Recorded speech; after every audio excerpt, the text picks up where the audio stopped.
Well, good game day morning, friends. Mark Holmes here, of course, with my buddy Cowboy Joe Boo, as well as Joe Bear in the house. And as always, I want to say thank you all for watching, commenting, subscribing, and being part of the Joe Boo Sports Report. Without you guys, as well as you ladies, you know that this literally does not work. So let's get open for business here and let's wake up the football gods today.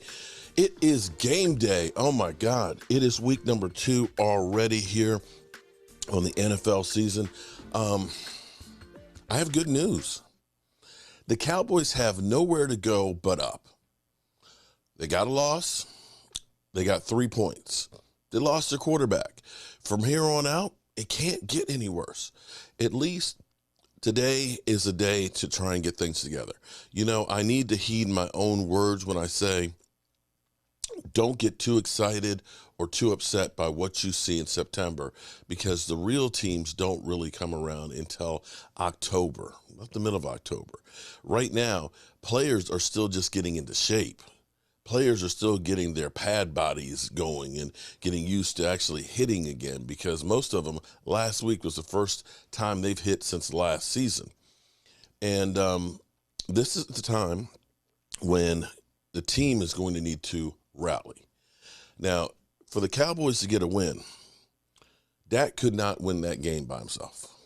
Dak had a terrible game, along with everybody on the offense. Cooper Rush cannot win a game on his own. The team is going to have to play better in all phases of the game. Let's be real here. We're going to need better special teams to get better field position. We're going to need the offensive line to stop freaking holding and jumping off sides.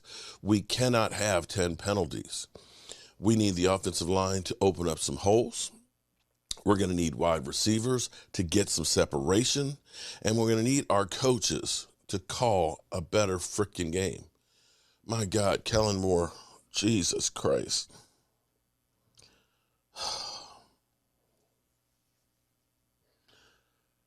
I understand throwing the ball 60, 70% of the time when you had Amari Cooper, Michael Gallup, and CeeDee Lamb, and Dalton Schultz. That was the strength of your offense right there. The strength of your offense right now is the running backs. But yet, you're still threw the ball 70% of the time in that game. When you were failing, when your running game was actually gaining more yards than your passing game. I don't know that I've ever seen that actually happen before, that your running game was picking up more yards per play than your passing game. Yet, we pretty much ignored the running game with Zeke Elliott. Zeke Elliott is your highest paid weapon on the offense right now. With Dak gone, with Tyron Smith gone, use that weapon. I don't understand the point of Jerry Jones having paid Zeke Elliott and then doesn't use him. He's in the best shape he's been in a long time. He looks like he has a burst. He was probably the only bright spot that we had on the offense, and yet we only used it 10 times. You passed the ball to CeeDee Lamb, who had 4 drops more than you did run Zeke Elliott. Run, Zeke, run. We must run Zeke if we're going to have any chance in this game. Hopefully now, Tyler Smith, who did not have the worst game in the world, now is having a second opportunity that maybe he's going to be even better. Maybe Matt Fornick, who's going to be playing guard again, will, again, eyes won't be wide open. Maybe he'll play better as well. And maybe Terrence Steele won't have 4 penalties. If the offensive line can play better, that offensive line can give Cooper Rush some time for hopefully some of these receivers to actually break out and to open up some holes. Then we've got a chance. On the flip side, here's an amazing thing for it. And today we'll end up having Rio's coming over today. Here's an amazing statistic for you with Micah Parsons getting 2 sacks this year already, coming back as Rookie Defensive Player of the Year. In comparison to Chase Young, last year before he got injured, which was like week 8, 9 or something like that, he's already doubled what Chase Young did his second year. Doubled the amount of sacks that Chase Young had his second year. And so at least we don't have to worry about Micah Parsons coming out the box. Micah Parsons did a lot of damage coming from the outside, pressuring Tom Brady as well as sacking him twice. And Tom Brady don't get sacked. But we need the rest of the defensive line to stand up and to shut down the run. I'm hoping that Sam Williams getting an opportunity, that he'll be a raging bull out there that will definitely be able to put some pressure on Joe Burrow. Joe Burrow sacked 7 times. I hope that the dogs get the hunt and that they truly get to eat. Let's listen here because, you know, we went from being one of the favorites to win our division to now being the odds-on loser of the division. Now, as you see with Dak hurt, they have the longest odds of any team in that division. But so look, what are they going to say? Stephen Jones and Mike McCarthy saying everything is going to be fine. Marcus Spears' face suggests he doesn't think so. Is the season over in Dallas, Marcus? Yeah, it's over. Yeah, it's over, Pete. I'm just taking some notes right quick. Taking some notes. What are you writing? I'm gonna get to you right in a second. Okay, guys, I just made a list. Guys.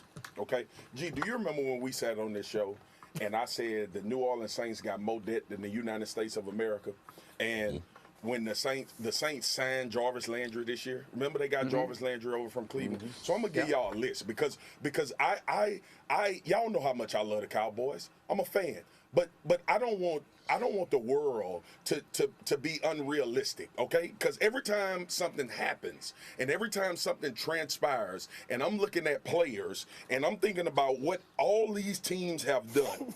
I'm writing one more down, G. I'm going to give you a list. Hold on. He's on the transactions list right now. All right, here we go. So here we are. The Las Vegas Raiders. They went and got Devontae Adams and they signed Chandler Jones. Yep. The Saints signed Jarvis Landry. The Philadelphia Eagles signed A.J. Brown. The Rams went and got Allen Robinson this year, and we know all of the moves that they've made up prior to winning the Super Bowl, like going to get Matthew Stafford after they went to a Super Bowl with another quarterback. The Miami Dolphins got Tyreek Hill. The Bills went and got Von Miller. The Los Angeles Chargers signed Khalil Mack and J.C. Jackson this summer and paid them money to come play. The Tampa Bay Buccaneers signed Julio Jones, and I don't care what you think about Julio, injury history or whatever happened. Julio Jones went to Tampa, and he looked like he in his second year in the NFL. What's up, Grimes? What's up? What are you saying? We had graphics people. We could have put this all in like a No, I don't want the graphic graphics people. Go ahead.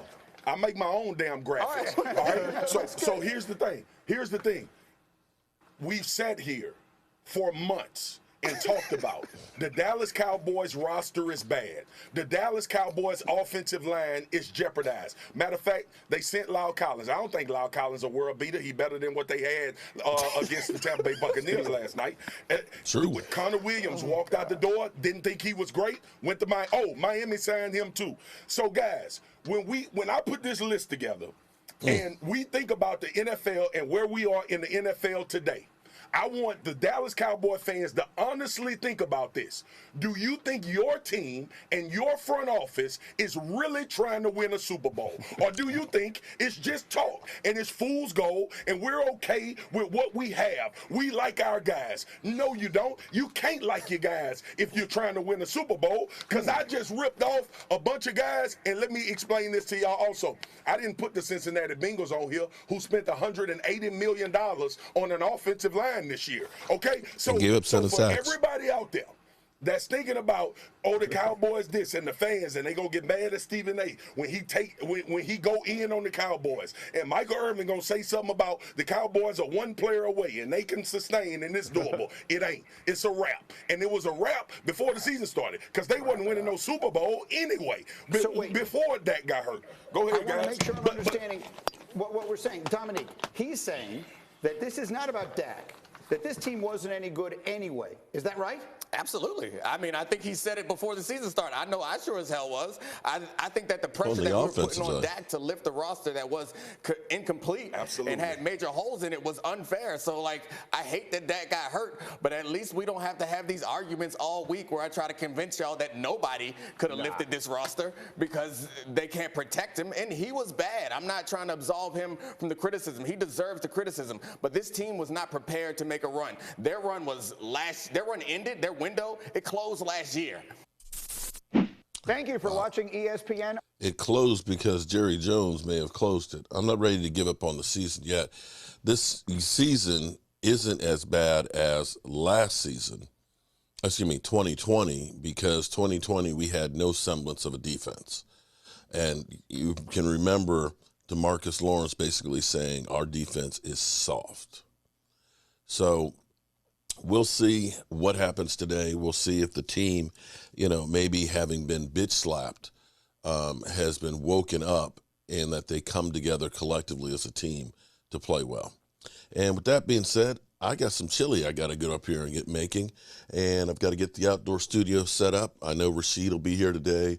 I know Rio will be here today. Of course, Michael Anthony, myself, and David Wiley, as well as I'm sure a few others. And hopefully we'll have a great day, and maybe we'll see a victory. And I think I said I would eat the blue chip if the Cowboys get that win. I got a gallon of milk just in case, and a box of ice cream, and plenty of toilet tissue. So maybe, just maybe, Des Bryant, who said, I think the Cowboys will win big, dropped $10,000 on the Cowboys. So maybe I'm not alone. I'll see you guys later. Mark Holmes here, and as always, I want to thank you all for watching, commenting, subscribing, and being part of the Joe Boo Sports Report.